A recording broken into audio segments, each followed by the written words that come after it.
Is destiny calling the Miami Dolphins home? Or are we staring directly at a Green Bay South revolution that changes everything? Imagine the grandson of the greatest coach in NFL history walking the same sidelines and chasing the same ghosts, only to have the entire plan hijacked by a new general manager with a completely different blueprint. This is the storyline Hollywood couldn't script better, but we have to ask if it is the right move for a franchise desperate to win right now. What is going on, Dolphins Nation? It is time to have a serious, heart-to-heart conversation because the coaching carousel is spinning out of control and the rumors coming out of Miami are absolute fire. We aren't just talking about X's and O's today. We are talking about the soul of this team. ESPN and top insiders are buzzing with a prediction that feels almost too good to be true involving Chris Shula. But there is a massive twist involving a new general manager that might completely change the picture. We are breaking down the candidates, the secret offensive weapons, and the ultimate prediction for who leads this team next. If you love passionate, no-nonsense Dolphins coverage, do me a huge favor and smash that like button. Share this with a friend, and subscribe so you never miss an update on this search. Let's start with the name on everyone's lips, which is Chris Shula. Dan Graziano at ESPN dropped a bombshell prediction that has the entire fanbase talking, as he predicts Chris Shula will be the next head coach of the Miami Dolphins. On the surface, the narrative is perfect. You have the grandson of the legendary Don Shula, the man who put Miami on the map, coming home to finish what his grandfather started. It is poetic, and it is romantic, but does a legendary last name win you football games in the modern NFL? Or are we just chasing nostalgia? Let's strip away the famous name for a second and look at the man himself. Chris Shula is 39 years old, a Miami native, and a product of St. Thomas Aquinas High School. He didn't just walk into the NFL because of his lineage. He grinded for it. He started his coaching career at Ball State, worked his way up through the college ranks, and has spent the last several years in the Los Angeles Rams system.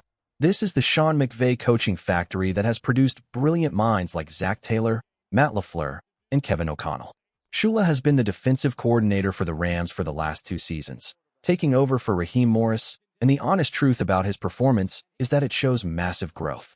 In his first year as DC, the Rams were 17th in points allowed, which was pretty average. But in the 2025 season, we saw a jump. They moved into the top 10 in points allowed and climbed the rankings in yards allowed.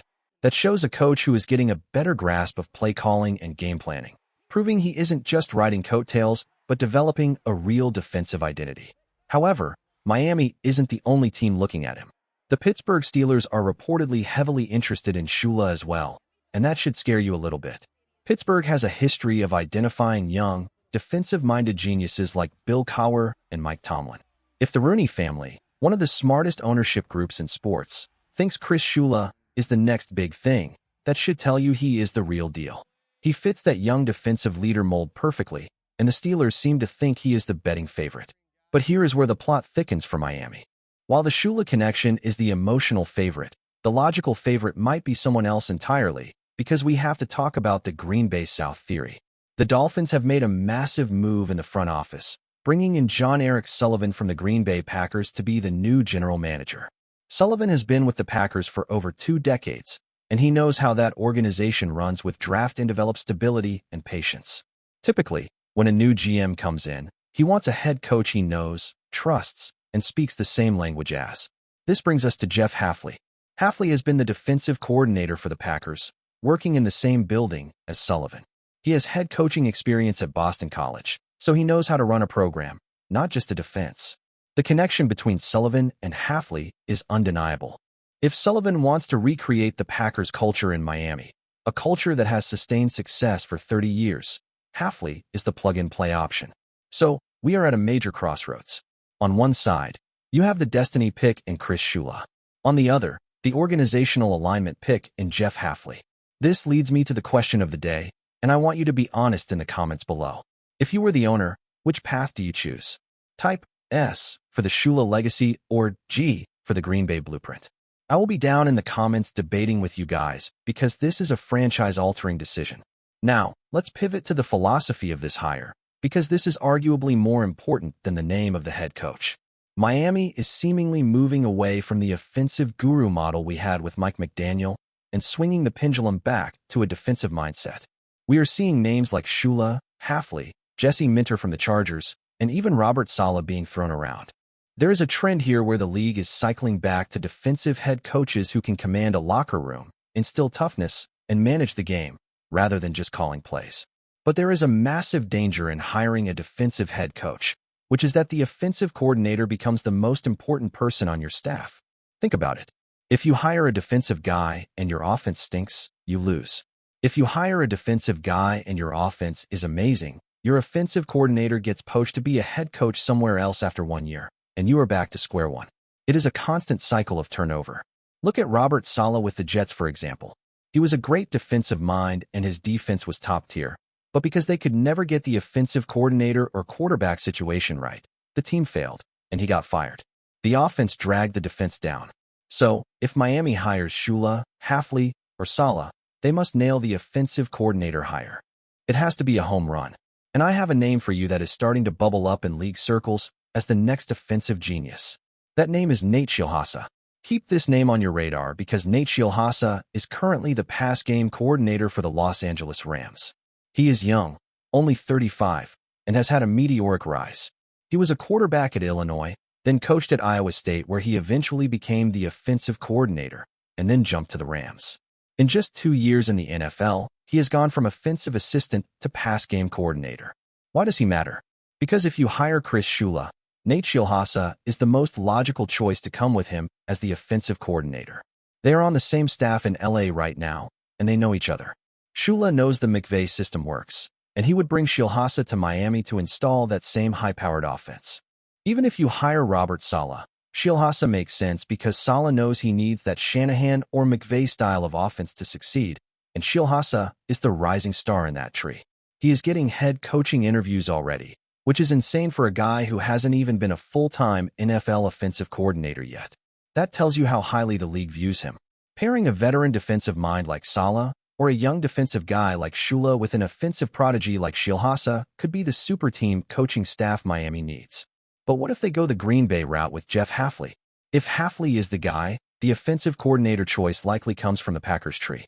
The name to watch there is Connor Lewis. He is currently the pass game specialist and game management expert in Green Bay. He has been there since 2016, working with Aaron Rodgers and Jordan Love, so he knows the system inside and out.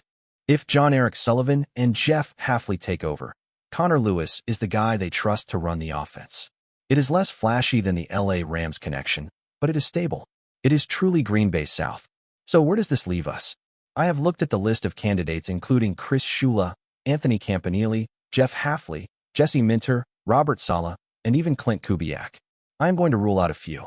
I don't think it's Kevin Stefanski because he is too similar to what we just fired. I don't think it's John Harbaugh because that ship seems to have sailed.